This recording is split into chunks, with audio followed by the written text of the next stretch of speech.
नमस्कार, आपके साथ मैं हूं दीपिका। फराह खान आई शो के अंदर और ईशा को बता दिया कि कैसे वो इविल लग रही है।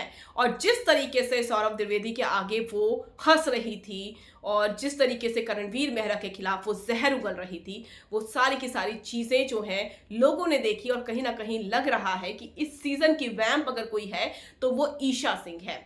कल एलिस का नाम भी सामने आया था कि एलिस से भी चिढ़ती थी, चुगली गैंग है। ये सारी बातें दिग्विजय ने बता दी और दिग्विजय ने चाहत को भी बता दिया कि तुम्हारा नाम अरफीन के साथ जोड़ा गया था और ये कहा गया था, देखो कैसे चिपक रही है, ये बातें कही गई थी। तो चाहत भी शॉक्ड हो गई, लेकिन फराह ने कैसे क्लास लगा दी ईशा की और ईशा एकदम शांत हो गई। जो स्माइल कल वो बड़ी बड़ी दांत फाड़कर दिखा रही थी, आज वो स्माइल गायब थी। और ये पहली बार हुआ है कि करणवीर मेहरा की तारीफ हुई है, ईशा को फटकार लगी है। अभी तक मेकर्स ने ईशा को कुछ भी नहीं कहा था और ईशा को कहीं ना कहीं वो बचा कर चल रहे थे, अपनी लाडली बनाकर चल रहे थे।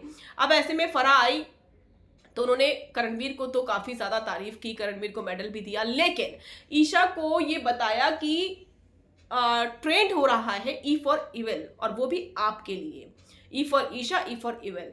तो इविल है आप इस घर की, शैतान है आप इस घर की, वैम्प है आप इस घर की। और जिस तरीके से आप बातें बोलती हैं कि करणवीर मेहरा के मामा पीओमो में टॉयलेट साफ करते हैं, अगर आपको बोला जाता तो आप बखेड़ा खड़ा कर देती पूरे घर में गा गा कर। और आपने करणवीर मेहरा की बातों को ट्विस्ट भी किया है, जबकि करणवीर मेहरा ने कुछ बातें आपको जो बोली थी उसको ट्विस्ट और टर्न्स किए हैं आपने। डेफिनेटली ईशा की क्लास लगी है, तो उम्मीद करते हैं अविनाश की आंखें भी खुलेगी, विवियन की आंखें भी खुलेगी। इनफैक्ट रजत को भी अपनी आंखें खोलनी चाहिए, क्योंकि रजत जो स्टैंड ले रहे हैं असल में वो स्टैंड है ही नहीं।